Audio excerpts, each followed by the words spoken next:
For July the 14th, 2023, we talk about Amnesia, The Bunker, Final Fantasy XVI, Red Matter 2, and much more. Welcome to Level 464.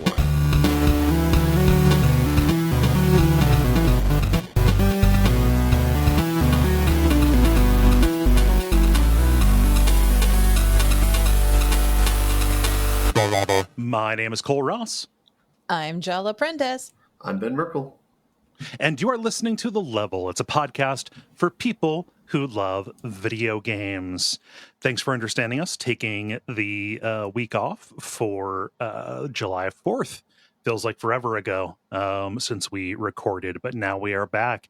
And it has been forever since I have spoken to Ben. Welcome back, Ben. Hello. Yeah.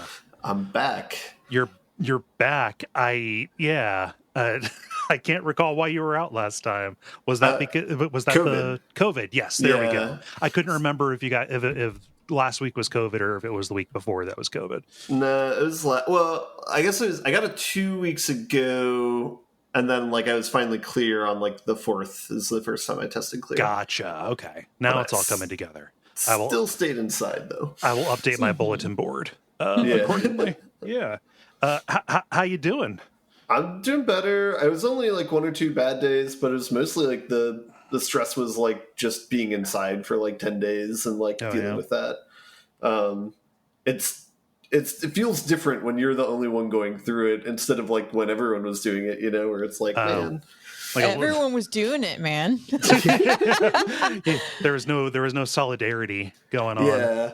It's you stare out the window, you see people playing soccer and jumping in puddles next to one another, and you're like, man, I want to do that. Riding in swan boats. Yeah. Oh, well, I'm happy you pulled through okay.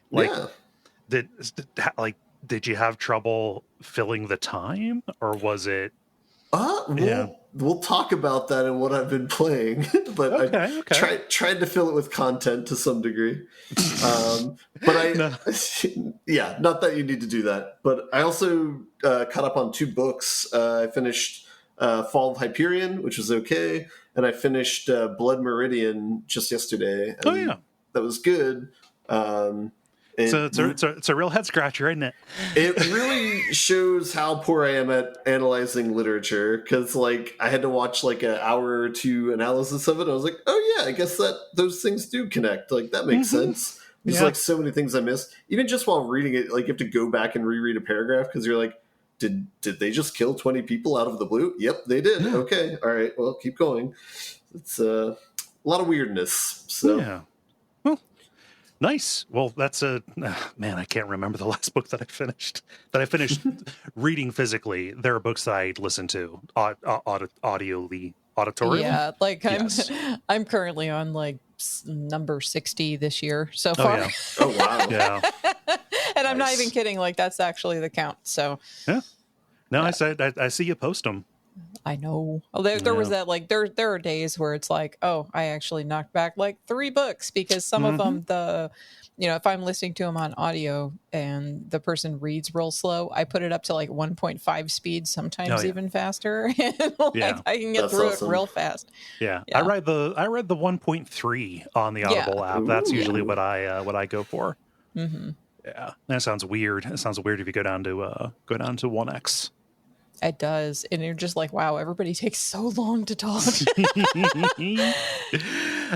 Besides listening to audiobooks, Jala, what have you been up to? I took a week off of work and I'm still exhausted because I had so much other crap to do as always. I didn't get all the crap I needed to do done, but I did get to hang out with a friend and I got to go see the Impressionist exhibit at the Museum of Fine Art, which according to Dave was, when he reported to my mom, an impression of an exhibit. Because it was just 5 artists and not even their best kinds of it was a scam. No. It was a scam anyway. But we also visited a winery I'd never heard of down by the Kemah Boardwalk called Clear Creek Winery, which has wines and spirits, and they are a boutique winery, and it's a very good place, especially for fruit flavored wines with all natural fruit no sugars or anything like that added in, but super, super good. Like a lot of their wines have won internationally medals, like top medals. So, yeah. Any standout from tasting? The peach Chardonnay and the black cherry Pinot Noir are probably the really best. good. But also their Sangiovese is also pretty good too. So yeah. No, that black cherry, man. Just if you could make a Pinot Noir taste more like cough syrup, give it to me, please. It doesn't actually taste like cough syrup though. It's because it's like it's like the real actual ass fruit that's put in there with whatever. So like it actually tastes more like a cherry than a cough syrup. The cough syrup problem is what I find when it comes to like a cherry vodka or something like that. They usually taste pretty fakey, but. Yeah. Anyway, yeah, but like the peach Chardonnay, it really does. Like when you're drinking that, you taste all of the peach as if you actually are eating the peach, but it's liquid and alcoholic, which is great. Nice. How about you, Cole? I'm doing okay. So just in the time since we recorded last, my grandma passed away, and dealing with all the stuff that kind of goes along with that, but also, getting back up on the horse after, time, just had to take some time off and all of that. Yeah. I don't know. I just, it's weird. And I don't mean to make this a discussion about like, I don't know, grief or whatever, but that's kind of the only big thing that has happened is thinking about that. Yeah. My last, my last biological grandparent deceased. Really? Yeah. Yeah.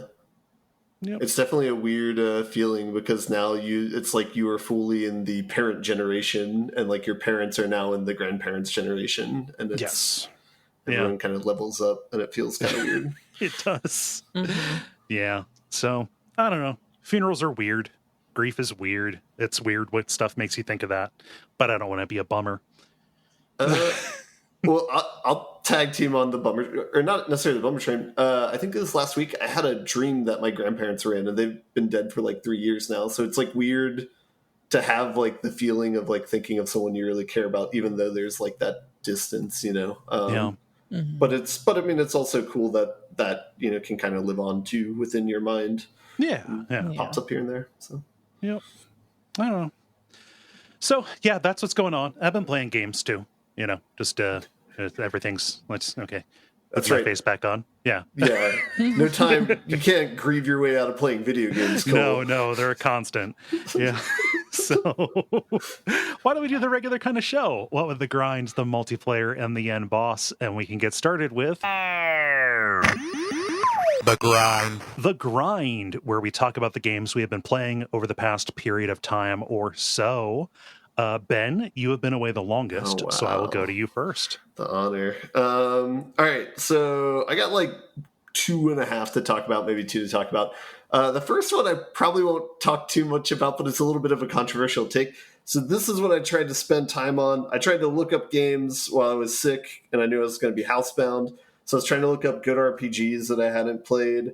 I decided to play Chrono Trigger because I'd never played that game before. Okay. Played Chrono Cross like back in the day when I was much younger, but I never played the original one. So I went back and played that because there are a couple different lists that had cited that as being like the best RPG ever made. I made it about 2/3 of the way through the game, and then I kind of called it. At what point in the story did you pull the ripcord? It was the part where it's like the twin boss battle, and it's like you target one and it doesn't counterattack. You target the other and he does, and it's the opposite of like what the auto attack is. Yeah, it's the second boss. The second version of that boss is what I couldn't get past, I think. Okay. So I think I looked up like chapter walkthroughs to try and see how far I was through the game, and I think it was about 2/3 of the way through. Yeah, but the Golem twins. Yeah, I think that's where I stopped. Yeah. But I don't know. It's like it's weird because I had never played this game before, and so I feel like I'm just missing out when I played it because like it's not the same experience as playing it when it came out in 95, like 30 years No. ago. Yeah, see, like I'd played it way after the SNES's life cycle was over, and I'd already played stuff like Lunar and whatever PlayStation 1 was around, and I had that as well. So, like, by the time I played Chrono Trigger, it was kind of the same jag. But, Okay. like, so I totally get, like, I feel like this is probably overblown to say this is the best RPG of all time. There are elements that are real cool, and I was on a podcast sometime talking about that. But like at the same time, it's also like it's hard to go back to in a lot of ways unless you have that nostalgia factor. I mean, like for its era, for SNES, it's a really good game. I wouldn't even call it like the best SNES RPG personally. It is a very good game that I have affection for, but yeah, like I can see bouncing off of it and just deucing out. It kind of feels similar to like whenever I watch like old time movies from like the 1920s or 30s or something like that, where it's like, well, a lot of people say this was like revolutionary for the time, but like I just can't. I don't feel like what the improvements are since I'm so far beyond that, and so like a lot of it just doesn't land. But did you play any 16-bit RPGs? Like, did you play like either of the Final Fantasies that came out in the 90s? I think literally Chrono Cross was the first type of that game that I played, probably. Okay, yeah. So it's still a little bit later. Yeah, what you're saying makes complete sense. I think that Square Enix JRP, or sorry, Square Enix console RPGs at the time, like a lot of it was like presentational, like they were cinematic, and they were kind of leaning on the music quite a bit as well. And I think that is a lot of what people's nostalgia and fondness is, for them, even more so than just like, oh, I played this when I was young. Like this kind of represented like the apex of a form. Yeah, I imagine. So I'm guessing like things like the strength and like the stats that they have like that with the armor, like maybe were they one of the first people to do that sort of thing and like have that an effect on the gameplay or? I mean, kind of the opposite insofar as like Chrono Trigger, even at the time, that is a very simple RPG, actually. A couple, some of the bosses like that golem or like Magus, like if you fought Magus, in that big crazy tower or castle, like you played the best boss fight in that game. Where he shifts his weakness or whatever. Is that the dragon machine thing, or is that that's the mage guy with the scythe? Okay. Yes. Like you would have gotten there if you had gotten to the twin golems or whatever. Yeah. That's like the best and most like interesting mechanically.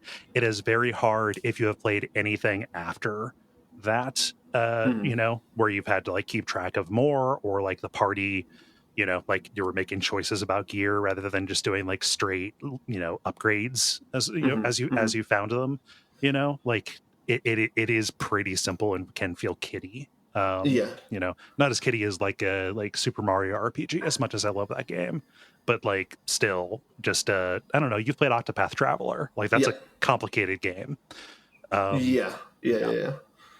So anyway, it's not that I don't dislike it. I don't begrudge anyone for saying they like it or anything like that. It was just kind of a weird experience of playing a 30-year-old game and just feeling like you were too far removed to experience it as it should be experienced. So, you missed the window. Yeah.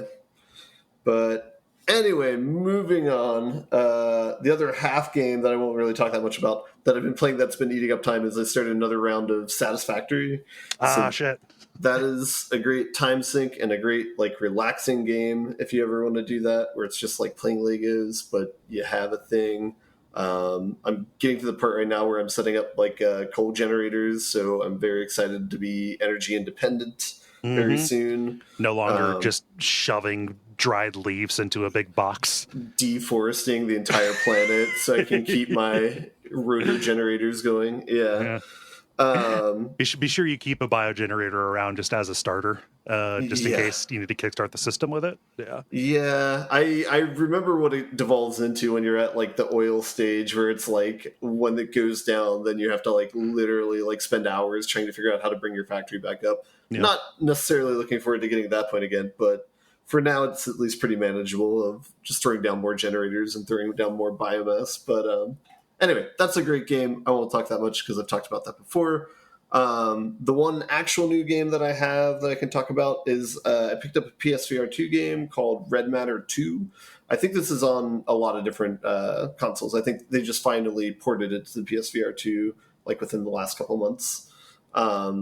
It's like a science fiction-y type VR game. Kind of like the selling point of it is it looks pretty nice, and there's a lot of like science fiction-y like vistas that you can see. So like at the start of the game, you're on a moon/meteor base that's above Saturn. So you get like a sweet vista of like Saturn and its rings, like going vertically across the skyline and stuff. And it's like, oh, that looks really cool in VR.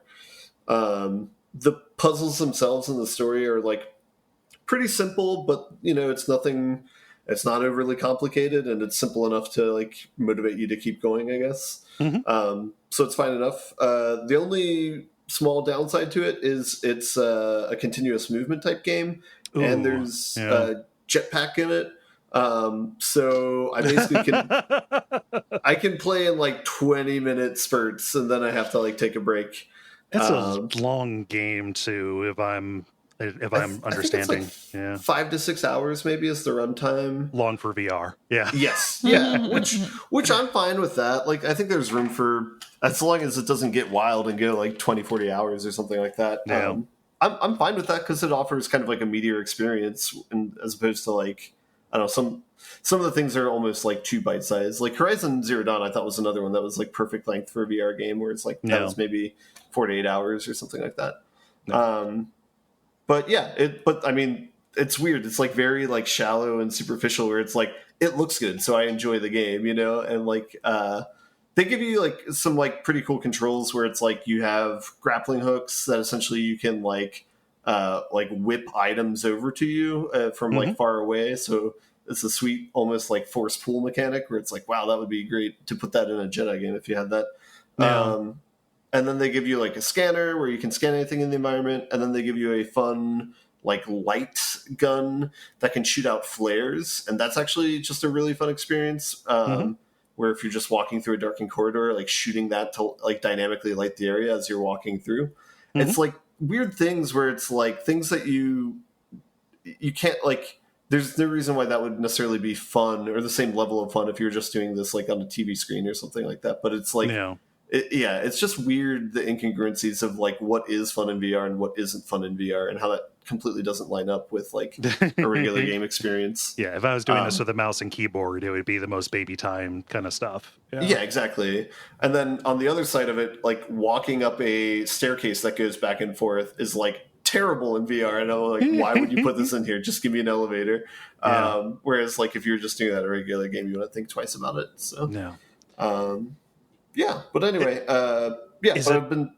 is it a shoot? So like how actiony is it? Like, or is it more like a like Mist in Space kind of thing, but with VR, exactly VR fun box kind of stuff?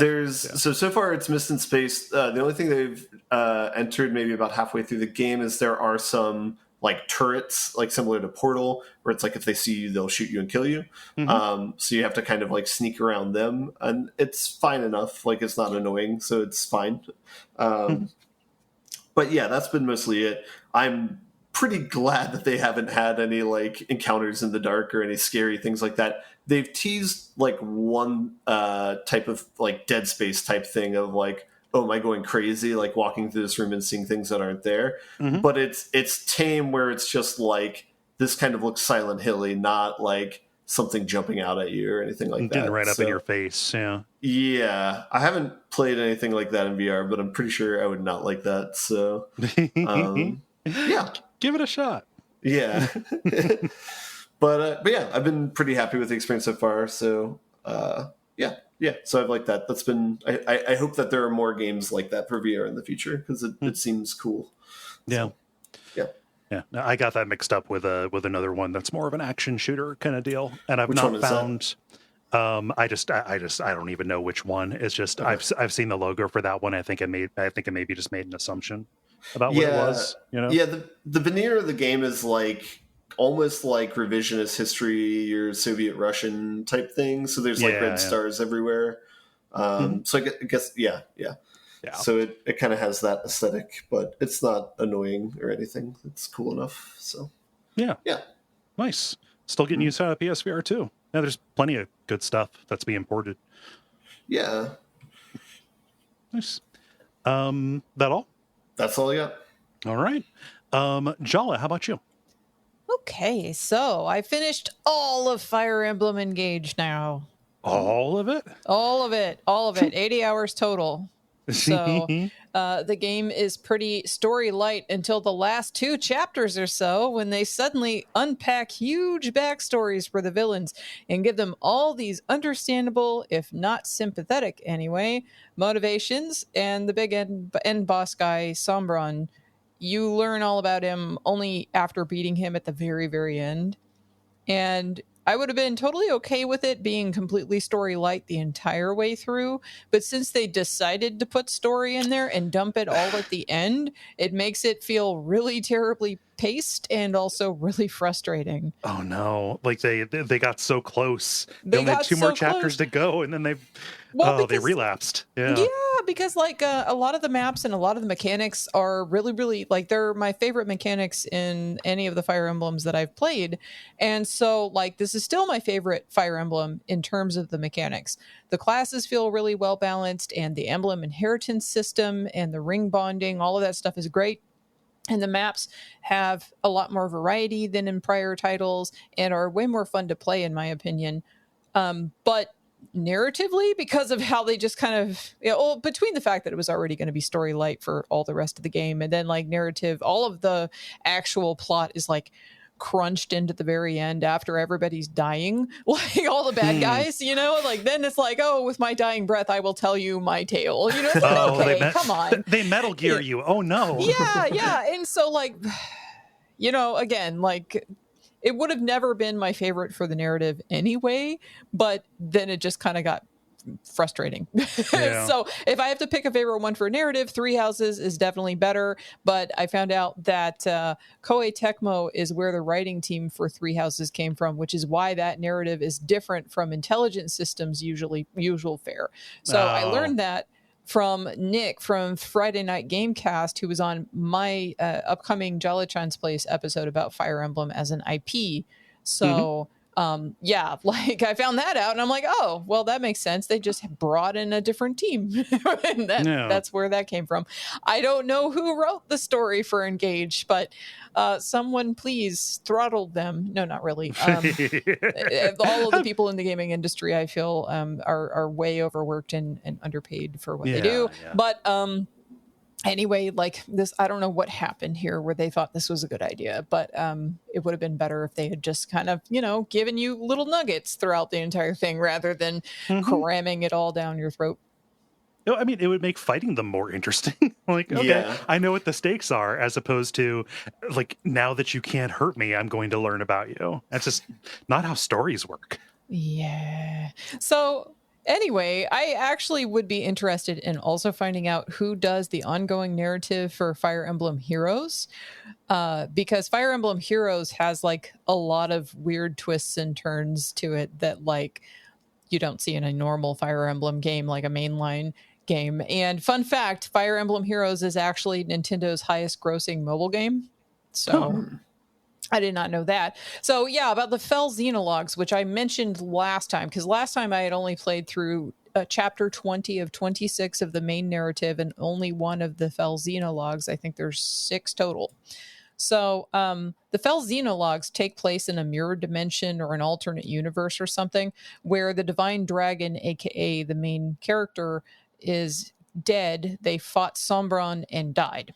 And so the story for that, and I'm not going to spoil it, but like it's very dark. And by the time you get to the end of it, it's even darker. Like it's real grim dark by the end of it. And when you beat it, you end up getting 5 extra units and 2 new classes, Enchanter and Mage Cannoneer, both of which look really cool, and a bunch of other items. And the thing is, I finished the Fell Xenologues after I finished the main narrative, so I didn't get to actually play. Like, I could load the game up and go play some grindy maps and stuff to try those things out, but I'm not going to do that. But multiple of the maps in the Fell Xenologues are actually really challenging and interesting, especially the last map. So again, like, more with the mechanics. I like a lot of the mechanics and everything. Story's kind of all over the board, but overall, I really enjoyed my time with this game. So yeah, nice. That's all I got to say to wrap that up. Mm-hmm. Question? I think anytime you put 80 hours into a game, that's usually a good sign. Mm-hmm. Yeah. So. And yeah, so, like it kept you hooked mechanically, even if the story was like, man, you were doing so good. You could have just kept it breezy, but no. Yeah. And the thing is that, like, the only reason I had set this game down when I had begun playing it and had been chipping away at it is because I had other stuff I had to play for podcasts. So, you know, like, I set it down just because I had a deadline for some other stuff I had to play. So, you know, time budgeting is a thing. Mm-hmm. Yeah. But so, yeah, there's that. I also started a replay of Dishonored. So nice. Yeah, this is still a very good looking and totally fun and solid title, y'all. And on my first playthrough, I had trouble at the start of the game in the jail part where you're trying to sneak out. So I absolutely was just telling Dave nonstop, oh, this is going to be annoying to get through this first little part here and this, that, and the other. But I've actually been, you know, I've played both Dishonored games by this point. I've also played other games like Sniper Elite that include a lot of sneaking, so I'm a lot better at it now than I used to be when I first played it. You know, back in like it was 2012 that this game came out, but like I think I played it in like 2014 or something. Anyway, like, I'm a lot better at sneaking and taking advantage of those walk patterns and stuff that the guards have. So I think I just didn't want to wait and wanted to strong arm my way out originally, which is doable perhaps, but a lot more difficult. So you've got to set up. I mean, that early you couldn't have done this, but like, you can play it all out combat and it is very fun. You just have to consciously spec for it.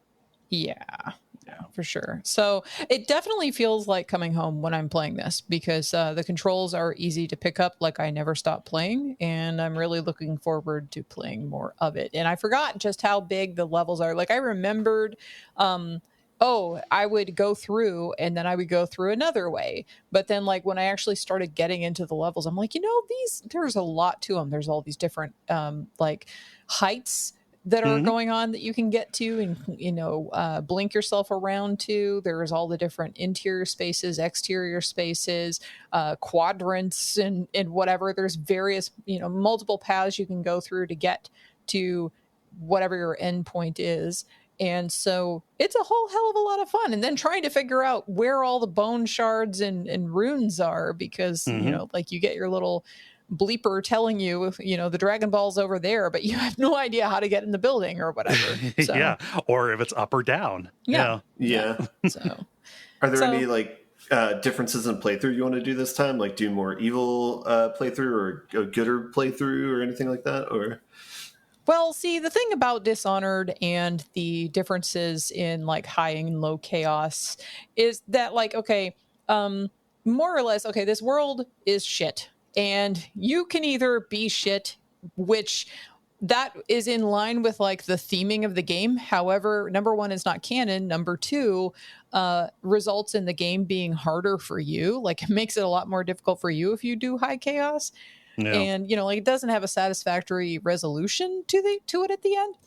Or you can play low chaos and maybe make the world a little bit better, except not really. Just maybe for your daughter. And you're still doing monstrous things. You're still doing monstrous things, and there's still terrible things going on, and everybody's shit, you know, except for, you know, the kiddo that you're trying to save. But, like, you know, so it goes. But at least it's not also making your life more difficult as you go through. So it's like, I don't know. Like, yes, I could go through and play a high chaos run. The first time I played it, I was kind of playing, I don't know. Like, I wasn't sure as I was playing whether I was going to go high or low chaos until I went to a level and it struck me that I was going to kill everyone or whatever. And so like it was a mixed bag. I didn't, really play all, trying to kill as few people as possible, but I also wasn't playing like I started the original playthrough killing a lot of people. And then I got the high chaos, and then it started making the game harder. And I was like, "Oh fuck this!" Yeah. So I was like, "Okay, we're gonna just knock everybody out with sleep darts from now on and pile them up." And that was my big fun, was piling up all of the sleeping people into a gigantic, hill somewhere on the level. Just making a cuddle puddle. It's fine. Yeah, it's a cuddle puddle. So anyway, yeah, like I am having a lot of fun with that. It is still super fun. Looks really good because they weren't trying to go for realism, because everybody's ugly to begin with. Like, it works because now you can go back to this old ass game and it doesn't really look that old. So it's the art director from Half-Life 2. Oh, there you go. Yeah. Is this the one where if you kill people, more rats build up, and there's like a rat meter to the city? Yeah. Well, and then they become more and more aggressive towards you, and whatever. You get like full on like rat demons and stuff. It's pretty cool. Yeah. Yeah. There's a YouTube for that. I don't need to make my life more difficult. Like, playing it as it is, like on primarily low chaos mode, it is relaxing, and I can play it before bed because I'm familiar enough with it that, it's like, it's not stressful.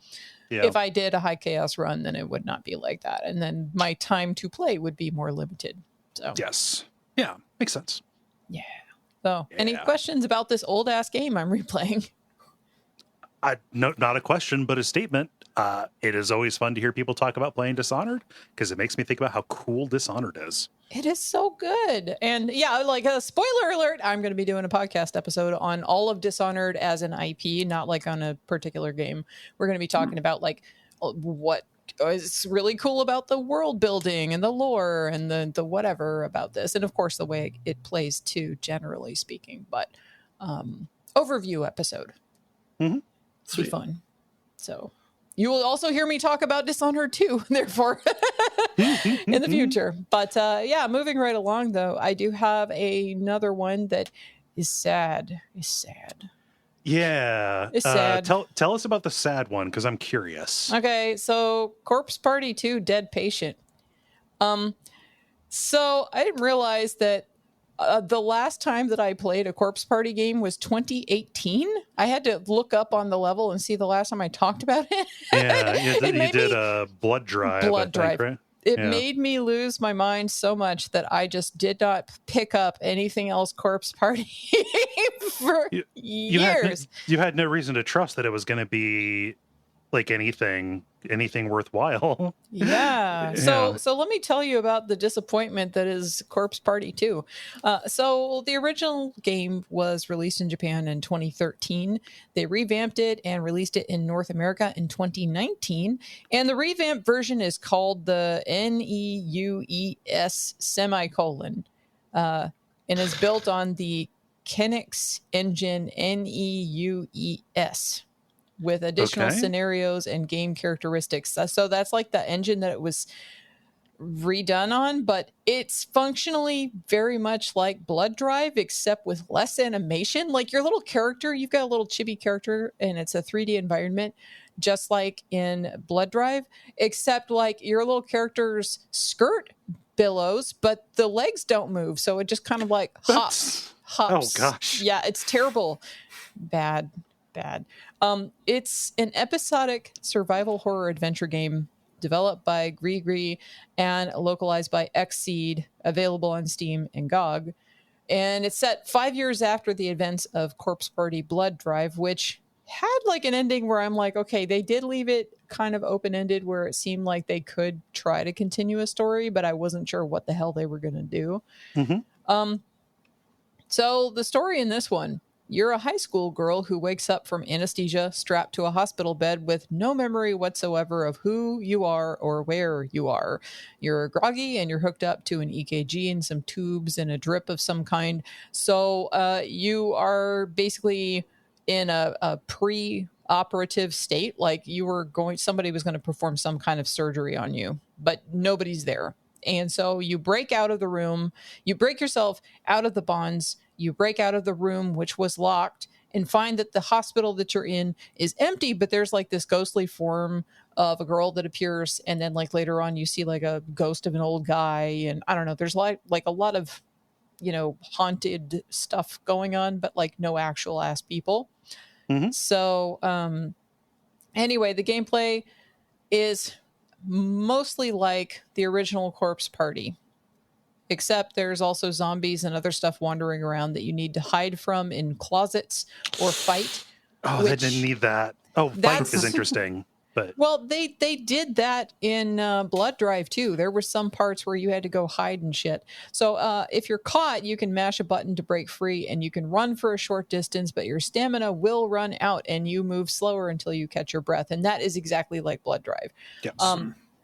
But the one big change is that you need to equip an item into your hand and use it on environmental objects rather than it automatically being used if it's in your inventory like it was in the original game. So this is probably to create a fumbling with your keys kind of feeling when you are being pursued by something. Okay. So, okay. But here's the biggest transgression, even though it's a lot like Blood Drive, and that already is not good news. This game is unfinished. It includes Chapter 1. It's Chapter 1 and an alternate version of Chapter 1 from another character's perspective. And that's all. They never finished it. They never finished the story. They never finished any of it. And didn't the original come out like in 2017 or something? 2013. No, I mean the original version of Corpse Party 2, rather. Oh wait, Yes, no, 2013. 2013. Oh shit, you're right. Yeah. Oh, wow. Yeah. Yeah. And they never. It's a decade later, and they've never finished it. That is bullshit. They will never finish it. They also didn't know what the hell to do. You know how I said just now, like Corpse Party Blood Drive seemed like I don't know what they would do from here. I mean, they set it up like it's going to have a sequel, but I don't know what they're going to do. And then they didn't know what they were going to do either. They started this thing. There's all this stuff going on, and then that's it. There's no more to it.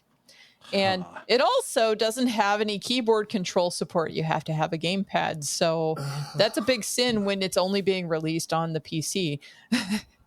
This game almost seems like a troll, where it's like they're only making negative changes to it. Yeah. Like I said it before, but like the original Corpse Party, I really like that game. The Corpse Party Book of Shadows, which is kind of like it's a visual novel style. That is the second game. And that one has some chapters that are really good and some chapters that I didn't like as much, but it was still like worth playing. Yeah. Blood Drive, the third game, was bad.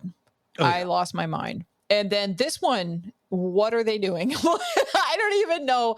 And so there's only one other Corpse Party game available in America, which is like Sachiko's Hysteric Birthday Bash. And that one's apparently like 20 hours long. So I guess that one has an actual ending to it. So maybe at some point I will go play that. But right now, my Corpse Party balloon, which had filled up very slowly over the past 5 years since the last time I played a Corpse Party game, is now deflated all over again.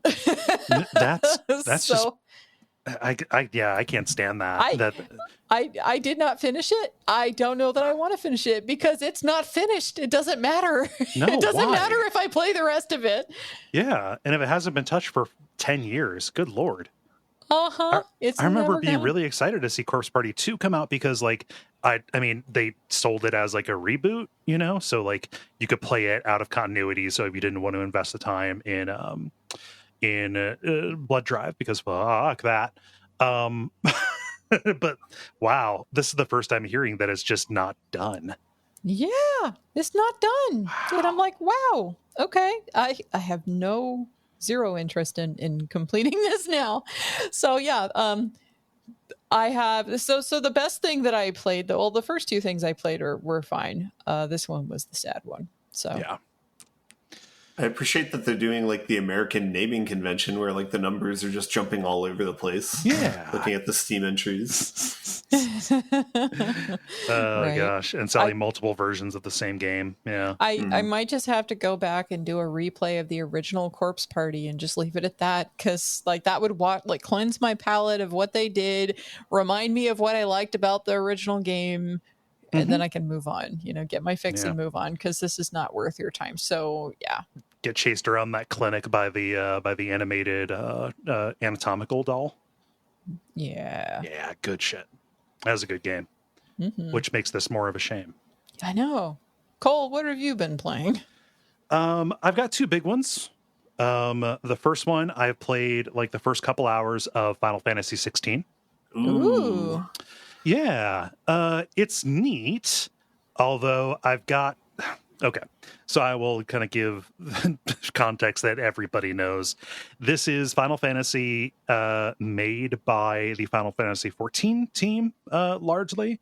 But instead of being a manner of like party-based RPG, be it real time or not real time, as the series has gone over the past few entries, this is a character action game.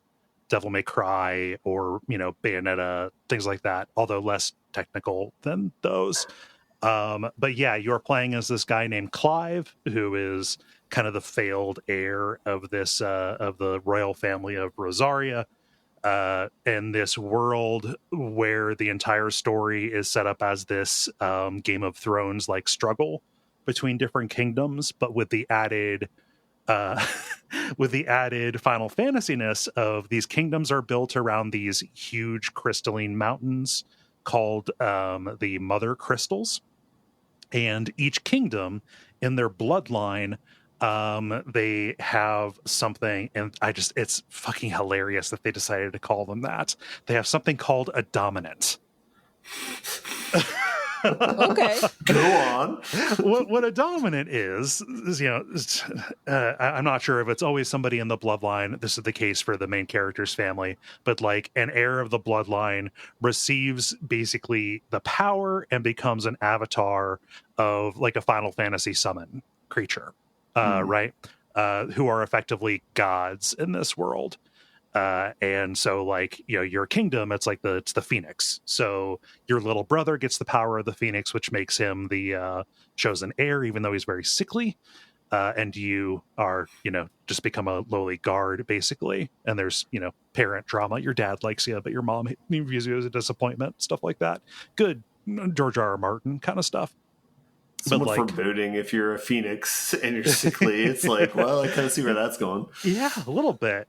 But like, I don't know, the opening where it's, it kind of starts in media res, but the opening is like you're on this team to go and assassinate the dominant, again, the dominant of the Iron Blood Kingdom, which is Shiva. But there's also Titan in play. So like, Titan is fucking gigantic. Basically, you've got these demigods that can summon / turn into kaiju at a moment's notice. Yeah. So as people are scrapping it out on the ground level, you end up having these gigantic gods struggling as well, causing all kinds of collateral damage. And that is the way that that power is shifting. And so like you start in media res. Oh, good. It sounds like a God of War, like Game of Thrones mashup or something. Yeah. So it starts out, you're like on this mission to go and assassinate the dominant who can summon Shiva, and then you kind of flash back into Clive's like, becoming a guard and going on his first mission. That first mission's pretty cool. Like you're going out to clear goblins from a swamp, and it goes way out of hand. Like you're sent on, it's not the usual Final Fantasy thing. You're sent on a super simple mission as your first kind of thing, and then it just spirals, right? The reason I say like I've got some like I don't know, a little bit of reservation about it is not because I am against them turning Final Fantasy into a character action game. They were obviously headed in that direction anyway. Anybody who's like suddenly outraged, never played 13 or 15 or the 7 remake, like all of them are hack and slash doing special moves, kind of thing. So like I'm not like again it on principle. It's just that the offerings that I see on display in terms of like regular combat makes it feel very tappa-tappa-y to me. Yeah, which, just like kind of button mashing combat with some magical spells thrown in, and like special abilities that you can do to like close distance and stuff. That said, I'm still early, and like the two bosses that I've played are good challenges, right? Like they introduce very early on the idea of like parrying and perfect dodges as well, which is good. But like, if they are going to go the direction of giving you a bunch of stuff to tap through, that feels monotonous to me, and I'm a little bit worried that this early on I'm kind of seeing some seams, and it needs to like based on what I know later, where you're being sent out on MMO quests, I can see this kind of working its way to being just a little bit like, I don't know, I just want to see the story kind of deal. And the story seems fine, and the performances are good, and it is a beautiful game. But like, if it's just combat hallways of tappa tappa tappa, what are we doing here? Accidental rhythm game, yeah. So, feeling a little lukewarm because they, at least so far, they're not giving me an awful lot to do, awful lot of interest. So basically, it comes down to how much they emphasize combat as being the main thing in the game versus the narrative they're telling. Yeah. Or if just like, I don't know, give me bosses with cool gimmicks, but in this interaction model, how many cool gimmicks can they do? Yeah. Yeah. So, just a little trepidatious, but I'm going to continue playing it until the story loses its charm. And might not. Maybe I'll see it through. I don't know. Yeah, I mean, I think that lines up with what I've heard about the game, is that the narrative's really good and the gameplay is kind of take or leave. But yeah. It's weird how Platinum Games has become this. They just get dropped in like a special forces team whenever any studio is like, hey, we've got all this stuff. Like, we have a game and we have a story that we want to tell, but like, we just need something for players to do. Like, we need something to make it into a video game. And then stretch that time. Yeah. And so like, all right, well, here, we made Bayonetta or whatever, and Platinum came in and consulted on the combat on this, and they did the same thing with Nier Automata. Yeah, it's just funny how that is the case for that studio now. Yeah. I don't know. Any questions about Final Fantasy 16? Nope. I'm just meditating on it now, but it's interesting how like Arkham Asylum is a tappa tappa game, but it's interesting, and it's like you're doing interesting things with the combat, whereas like you're just a step away from it and it's completely dull, Yeah. Like Arkham, there's a reason that so many people copied it, because it is like it's a good system. It's a very good core system that by making it reaction based more than anything else is good. And I get tired of the combat partway through an Arkham game. They don't, it eventually just becomes like, oh, different enemies are different kinds of locks, and there's only one key to that lock,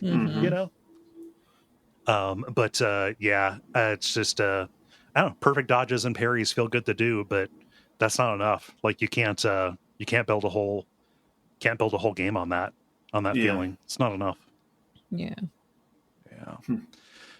But yes, that is it for Final Fantasy 16 for me for now. Something that I'm more unreservedly excited about is Amnesia: The Bunker fucking slaps.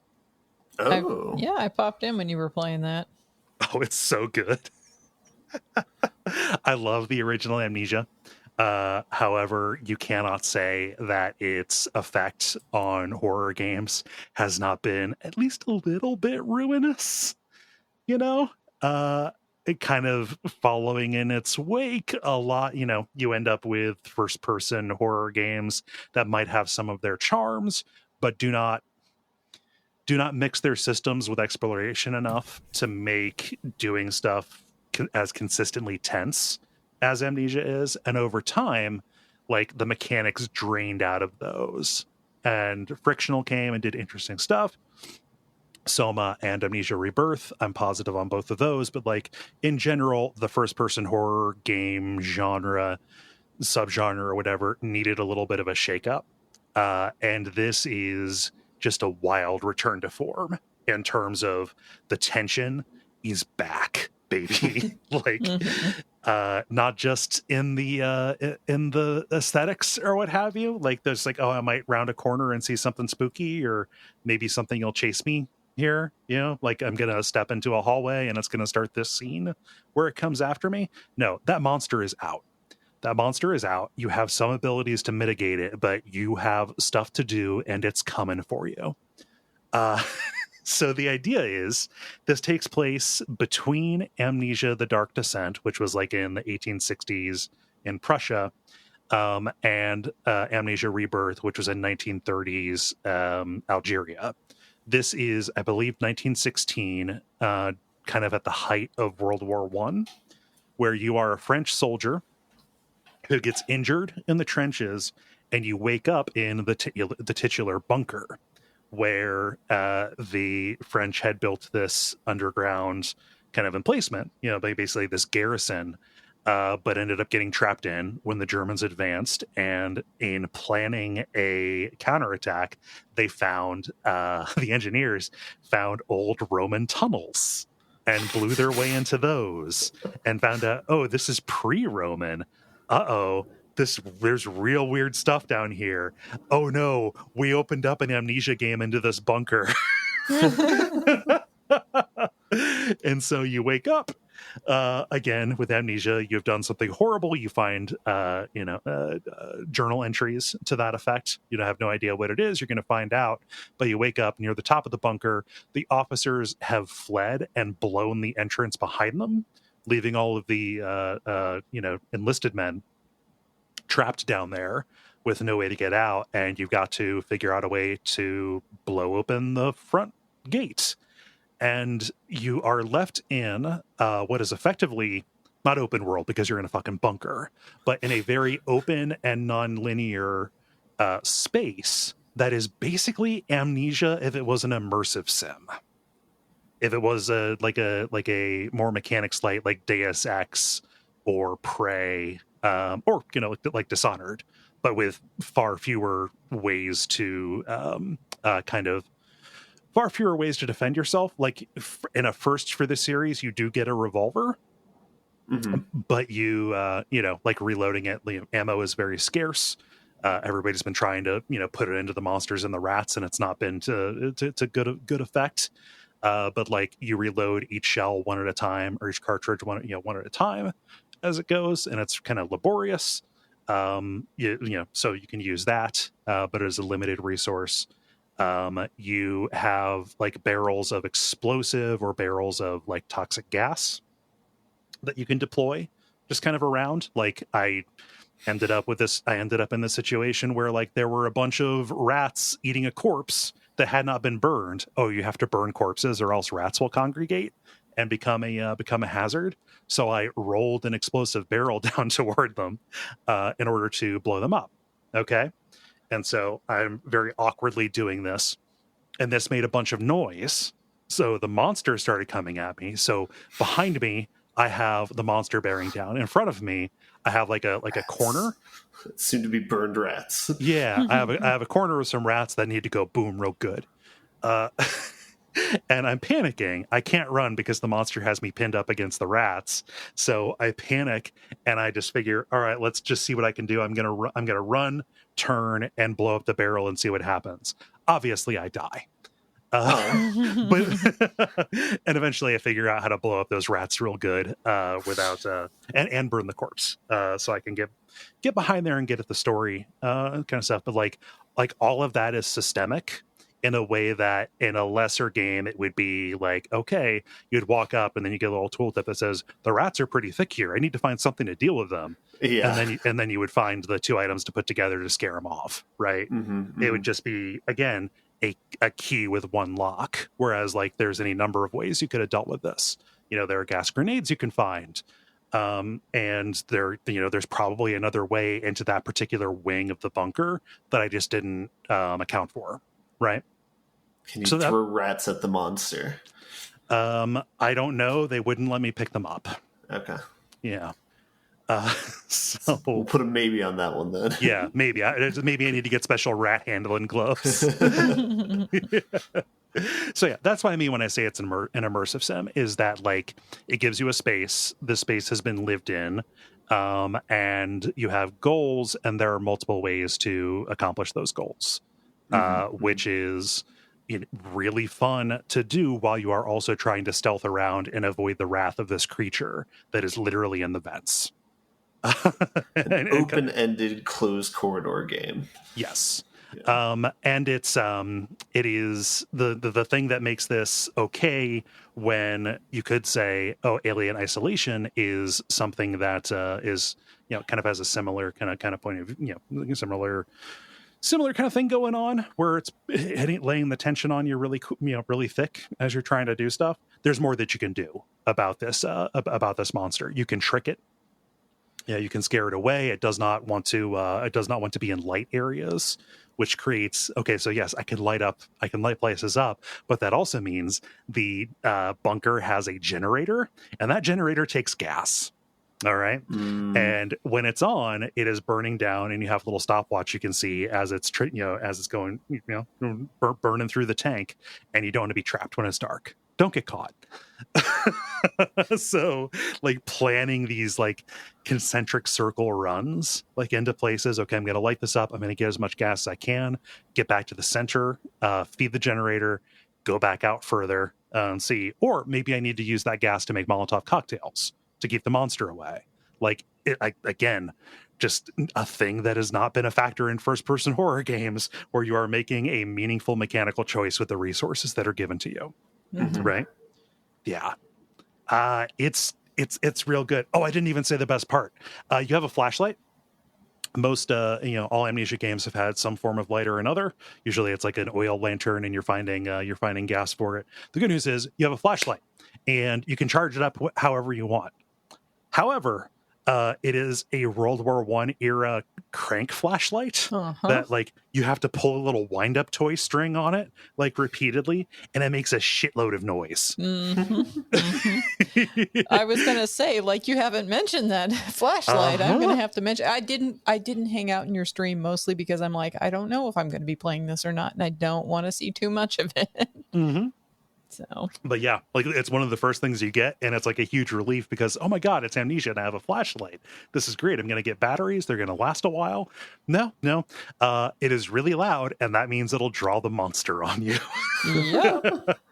But if you shine the flashlight at the monster, it's not enough. It's not enough. Yeah. All right. God, this is a breath of fresh air. It really is. I fucking love this game so far. I've only played 2 hours. There's plenty of time for it to shit the bed.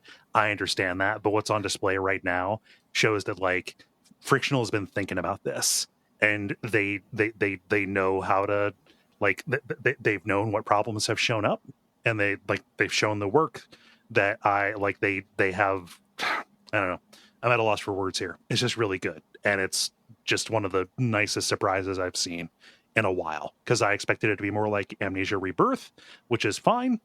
Kind of more of a return to the Dark Descent, but still with less like omnipresent dread. Here, it's mechanics and omnipresent dread, and I'm here for it. Sounds good. Yeah. Any questions? No, I'm happy to end on a high note. Yeah. Let's end on that high note. Multiplayer. Now it is time for the multiplayer, where we ask you a question and you answer. Jala, what is the question that you ask the nice people? I'm lately embracing chaos. So I asked, who is the most annoying video game character and why?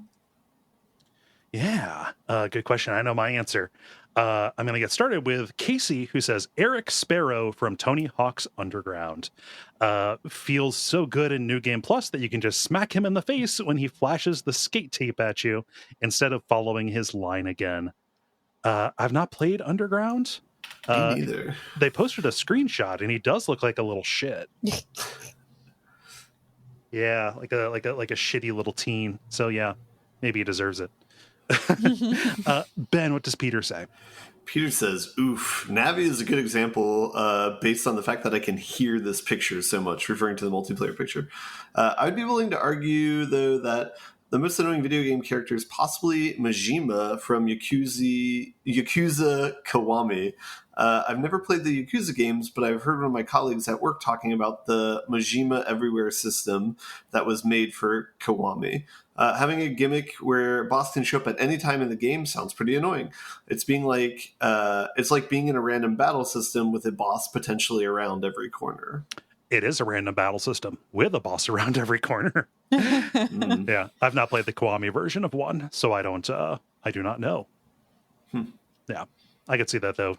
Hey, we added Nemesis to Yakuza. Yeah, that's what it sounds like to me.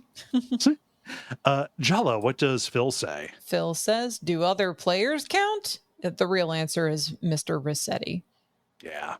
It is very funny how after those parents complained, Nintendo had to neuter him, but he was so, I mean, not literally, like they didn't show it on screen, but they had to like make getting one of his rants in Animal Crossing very difficult to do because he was making kids feel really terrible. Oh no. Because he was saying stuff like calling you a cheater and whatever. Oh, but no. like he's still a fan favorite, so they had to keep him in, but they had to go to increasing lengths to obscure him. Oh man. Gwen says, hey. Oh, you skipped one. Oh, did I? Yeah. Case says, every NPC that walks faster than you walk but slower than you run. Oh God. Yes. I didn't put words to the problem, but that is absolutely a problem. Mm-hmm. That is terrible. Jala, what does Gwen say? Gwen says, hey, listen. I'm going to go with Claptrap from Borderlands. I can accept that. I don't know. He just became a meme machine. I've never played at Borderlands. I played a little bit of 2, but I didn't get far enough for Claptrap to get on my nerves. So I don't think I played very far in that game. I think they're a very polarizing character where you either find them endearing in the patheticness or annoyingness, or you do not. And it's like nails on a chalkboard. Yeah. Ben, what does Alex say? Alex K says, to me, it isn't even close. I forgot he has fucking goggles. Really, the fact that game considers him to be cool accounts for about half of his annoyingness. Which character is this? And so there's a picture, and I asked, who is this? I don't know. Alex said it's Loki from Bayonetta 2. So annoying, I forgot to name him. And then he continued, you can't even see that his outfit is usually that weird tunic with a hood and no sleeves and ultra baggy b-boy pants, fucking goggles, plus being a white boy with cornrows and a ridiculous fake English accent from nowhere. This is some hate. This is vitriol right here. Yeah. I can't stand this guy. This guy sucks. Just by vibe. The vibes are rancid. Yeah. Fuck Loki. Let's see. Callum says, odd job, GoldenEye, for the obvious multiplayer reasons. Yeah, and then you would say, hey, no odd job in this round, and then the person would just play as Boris, who was just about as small as odd job was. Yeah. Yeah, I can see that. And let's see here. Ben, what does Dave say? Dave says, Morgana from Persona 5. It's not time to go to sleep, you damn cat. I'm a teenager. I'll stay up as long as I want. Not played Persona 5. Jala, I believe you've dipped into it. Can you confirm? Yes, confirm. Absolutely no. Do not like Morgana. Is it a talking cat? It's a talking cat that has it's anthropomorphic in the shadow world, and then looks like an actual cat in real life, but says that it's a human. So if it's just a cat, I do not understand being angry at a cat. Every cat is a baby. But if it's a cat with human qualities, that immediately sours it. Yeah, it also is the one that tutorializes everything for you as well and acts like your little Navi character / navigation person like Rise does in 4. So / Teddy. Jala, what does David say? David said, it's either gonna be Walter from Fable 3 or the owl from Legend of Zelda Ocarina of Time. Rauru. Yeah, everything comes to a halt when that owl shows up. Is anyone else hearing do do do do like the sound bite? Yep. That's a good poll. Nobody. Very few people call out how much he sucks compared to all the people who point out Navi, which Navi also sucks. Yeah, you have embraced chaos, haven't you? Yes. Ruki says the main character, Okabe Rentaro, in Steins Gate.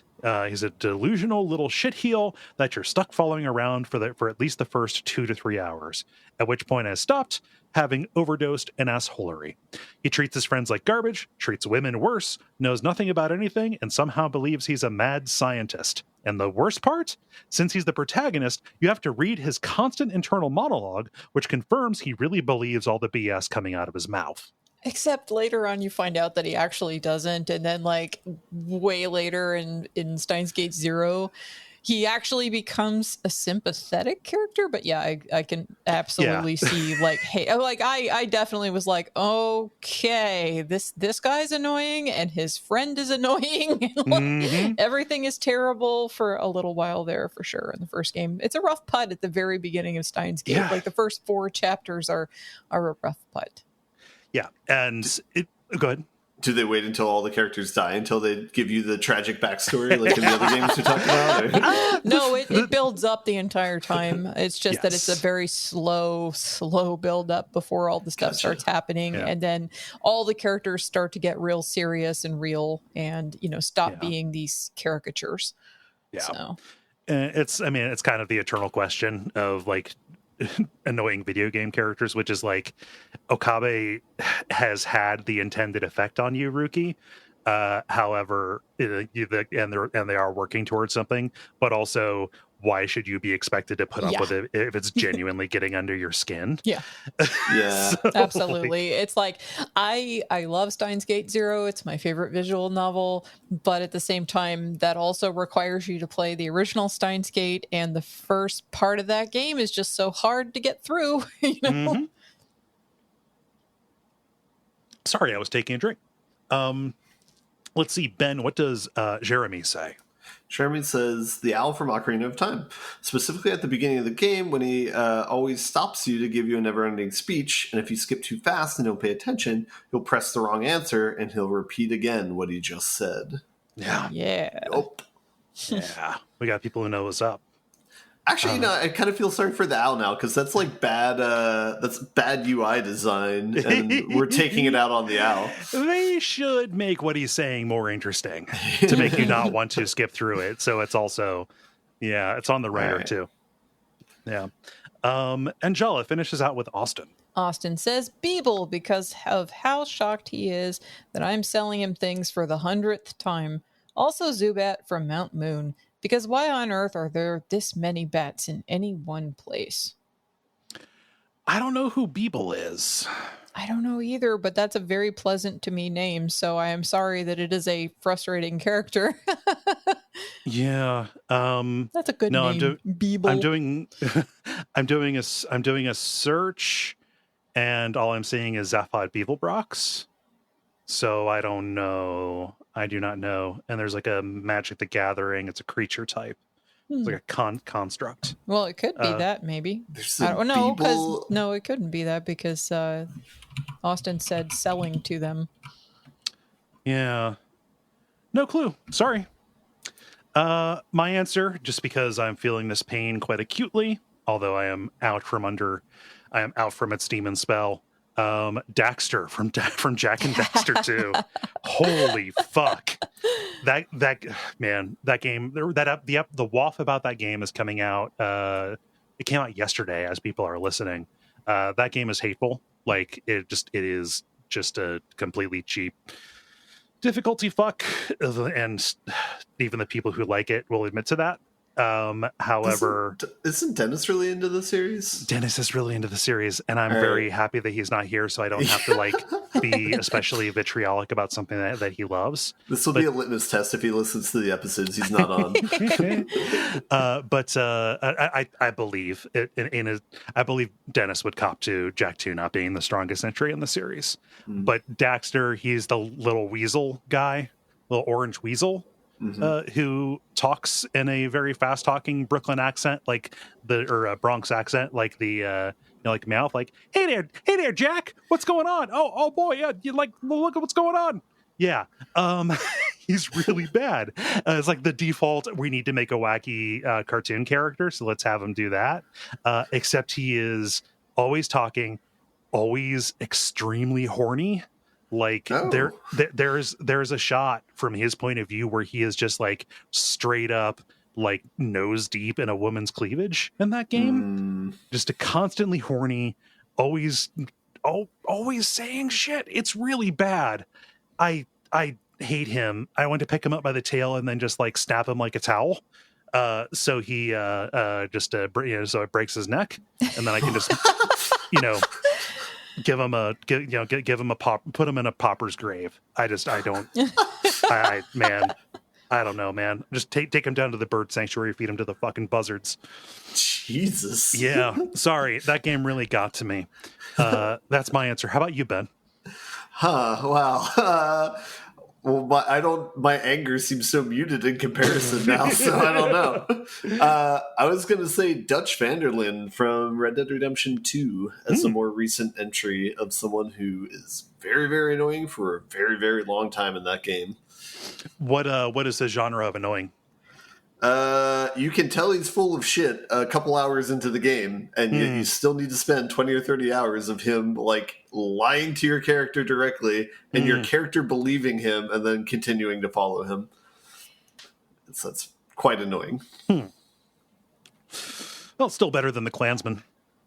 Yeah, fair point. Yeah, everybody has something working for them.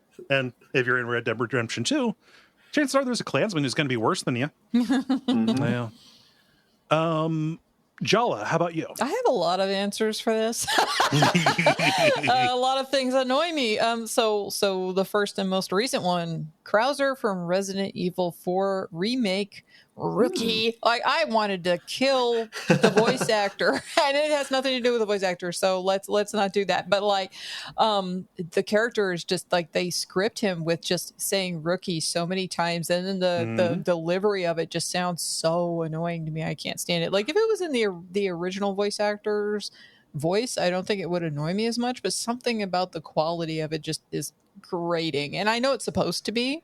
That's like part of the what they're going for there, but it's still just, I think it bothers me more than it bothers literally everybody else, because other people are like, no, I think it's great, I like that voice actor, and I'm just like, what? I don't know, like, he gets under my skin. So that's one. And then like, I'm surprised that we didn't hear Baby Mario and Yoshi's Island. Like, Baby Mario for sure, but actually I would also say Mario in literally any game he's in that he talks, that he has any voice. Don't say anything, Mario. I don't want to hear you ever. And Sonic, and also the annoying fan from Oblivion. Like, there's a lot of annoying characters. Yeah.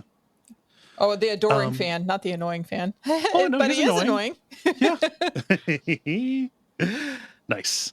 Yeah, all of those are very annoying. Yeah. I'm angry now. Well, thank you everybody for writing in with such good examples of annoying characters in games. Thank you, Jala, for posting this question and for engaging with your chaotic nature. If you would like to participate in these in the future, go to the Duckfeed community group on Facebook and watch out for the prompts to go up on Monday afternoons. The End Boss. Now it is time for the End Boss, where we talk about things that are going on in the world of video games and how we feel about them. Jala, what's happening in D&D land? Bear peen sells, y'all. You've heard about Cocaine Bear, right? This is the weirdest tie-in ever. The Cocaine Bear thing. It's a Cialis bear. Yeah, Cialis bear. Yeah, so Lariat live streamed a teaser of the Baldur's Gate 3 updates, and that includes a scene where there's an elf guy whom everybody is thirsty for named Asterion, and this guy has sex with a druid named Halsin who is in wild-shaped bear form. So Bear Peen got everybody's attention, and suddenly, since that live stream, sales on Steam have skyrocketed. It has jumped 70 places to number 4 on the best sellers list on Steam. This also coincided with them bumping the release date up. Yes, it's coming out August toward the 3rd. beginning of August, Yes, as opposed to toward the end. They didn't want to get Starfielded.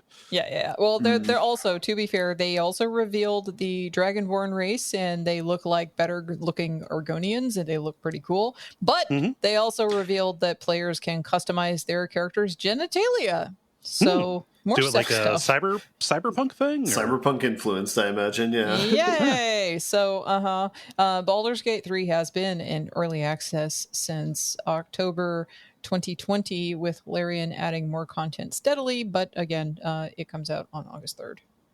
On PC, Yes. and then PlayStation 5 later. And the Xbox one seems real questionable at this point. Yeah. Who knows? I don't. That is very funny. That they put that out, and people went wild. I saw this story everywhere.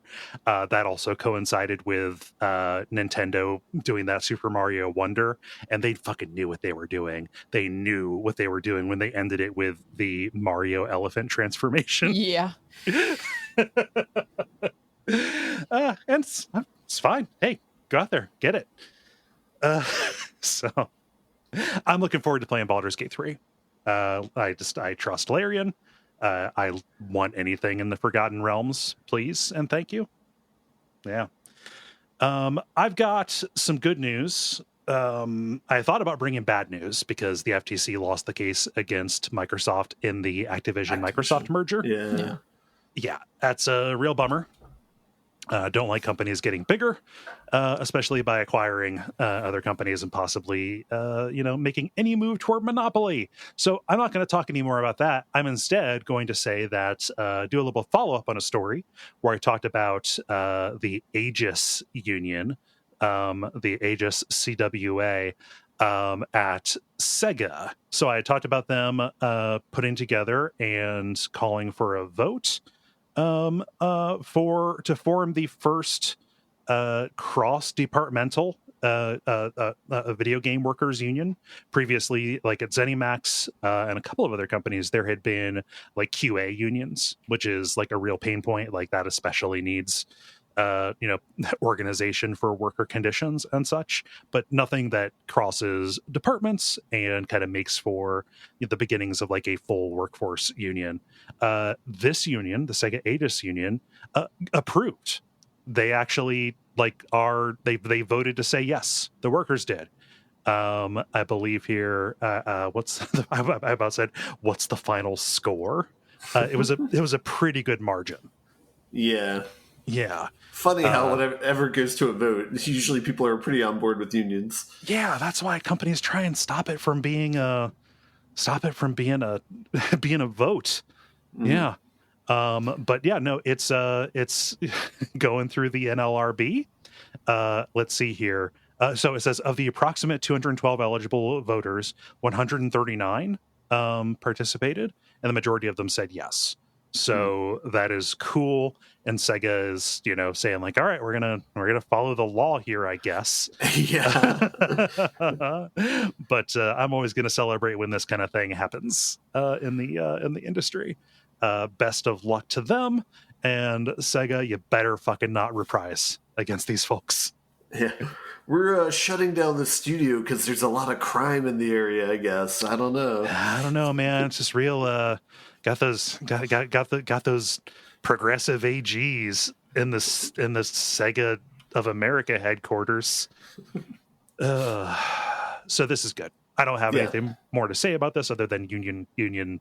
Yay.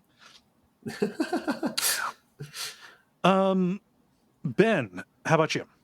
I got one. I guess Yeah, so Jala linked to it in the backstage on the level.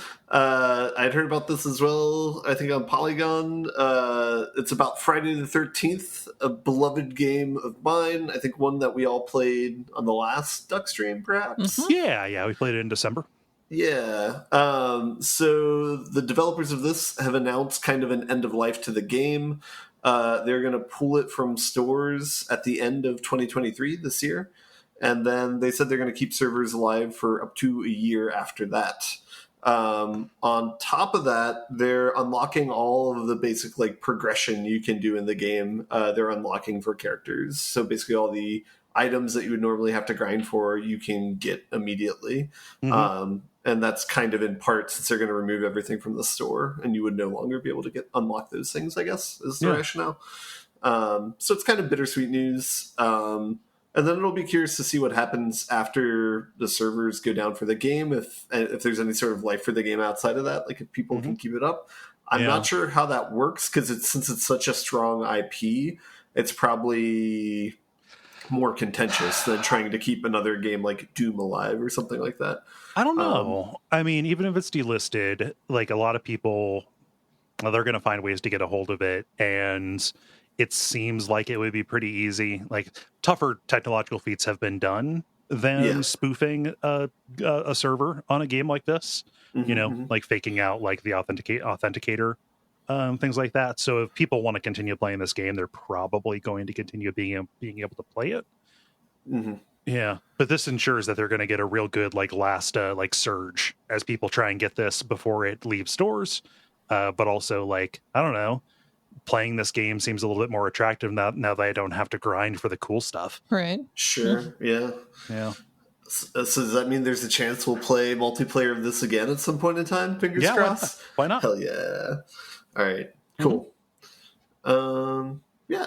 I'm going to jam in a little side note of a story I read in the last 2 weeks as well. An individual person was able to get Half-Life Alyx playing on a PSVR 2 recently. They had to do a shit ton of like hacks behind the scene and like make their like own like emulator type thing to get it to work. So it's not something that like other people can do quite yet, but at least it's like a proof of concept that you can make it work.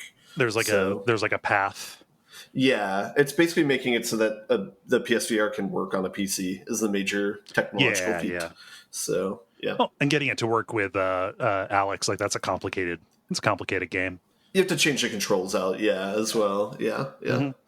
But got to get Steam VR to like recognize it. Well, that's cool. Anything that gets you closer to being able to play that game because it's real good. But fingers crossed. Yep. Yeah. Cool. Well, I think that's it. It's a short one, but we're back, baby. How do you all feel about buttoning it up? Buttons. The credit. Thank you so much for listening to level number 464. If you want to help out the show, you can do all the stuff that you know to do. You can leave a rating or review. You can join the Duckfeed community on Facebook and watch the multiplayer prompts to go up. You can back us on Patreon. It's all good stuff, and it's available on the website there if you're curious. Jala, what's going on at jalachen.place? So, on the last episode of my show, we talked about Metroid Fusion. It is a beefy 3.5 hour long discussion. Ooh. So, it is a very good time, and I definitely recommend folks check it out. It is cool. You can find it at jalachan.place, as previously mentioned. Nice. Ben, you got anything? Nope. Okay. Hey, you know what? I just it's worth asking. I realize I don't ask you a lot. I'm not getting a Threads account, I don't think. Yeah, no, I'm just letting all social media die for me. Yeah, probably wise. Speaking of, I've been Kole Ross. You can find me on Blue Sky, just at Kole Ross, KoleRoss. I'm Jalachan in every place I may be found on the internet. Not Blue Sky, because I'm not cool enough to get an invite, but everywhere else. I can fix that. Okay, well, there you go. Soon to be on Blue Sky. And I've been Ben Merkel. And stick around for some titles.